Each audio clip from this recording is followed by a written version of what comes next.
I just want to start with how the increase in steel and aluminum tariffs works hand in hand with this deal for some sort of participation with Nippon Steel taking a stake of U.S. Steel. Absolutely. Well, thank you for having me today. And with the deal and with what President Trump announced on Friday of raising the tariffs to 50%, President Trump is responding to an industry that has suffered from surges of dirt cheap steel from foreign imports, particularly from China. And so as part of this, which was the largest investment in Pennsylvania history, these 50%, raising the tariffs to 50%, helps protect the American steel industry. We've learned that the U.S. imports about 17% of its steel needs. This is according to Morgan Stanley. So do you think actually they really need this level of protection? Yes. So even at 25%, and the U.S. International Trade Commission did a report on the 232 tariffs for steel. And what they found was that the price impacts were minimal, but what they really had a tremendous effect on was lowering the imports. 24% of imports were lowered when President Trump first instituted these tariffs in 2018.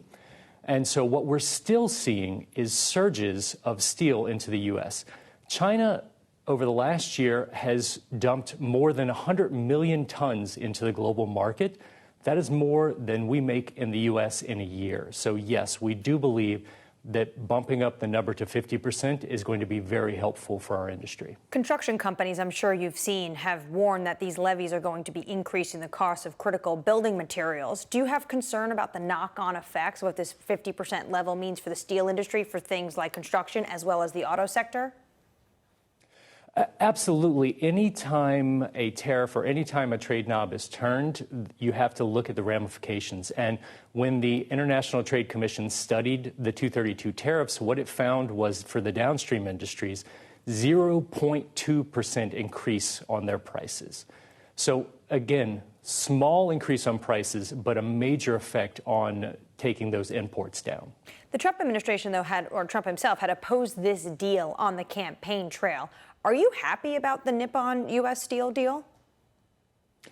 We're looking forward to receiving more information. Again, what we look at is right now it is the #1 deal that has ever been announced in Pennsylvania.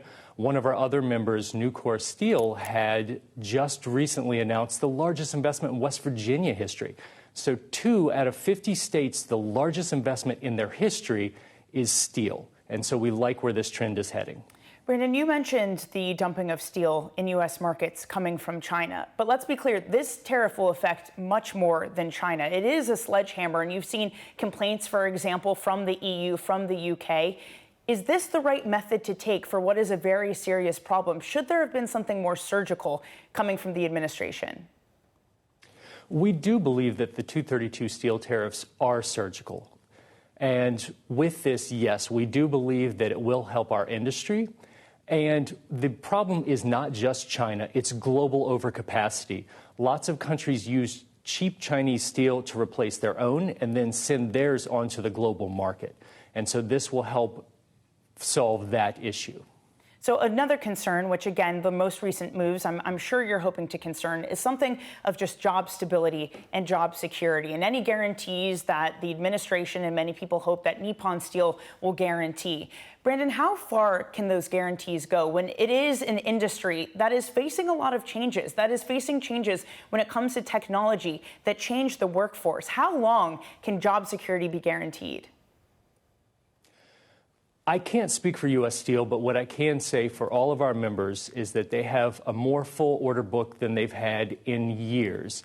And what we're hearing is that we're hearing growth. Nearly every one of our members has announced growth, and this means more jobs, this means more revenue, this means better benefits for the economy. And so right now, what we're looking at, and what we've looked at since President Trump first instituted these tariffs in 2018, is a changed industry and a changed for the better. And that's what we're looking at when President Trump has recently made this change to 50% as well. Brandon, are you worried about the U.S. losing customers if the U.S. angers essentially Canada and the European Union as some of its biggest exporters, or the people who actually buy some of this steel and aluminum, maybe setting them to look elsewhere if suddenly prices are that much more expensive? What we can say is that most of the steel produced in the U.S. is used in the U.S. We do have some trade with Canada. We do have some trade with Mexico. And I know that there are going to be negotiations this year talking about that. But as far as protecting the domestic steel industry, which is vital for economic security, energy security, national security, we believe that moving the tariffs up to 50% was a very good move.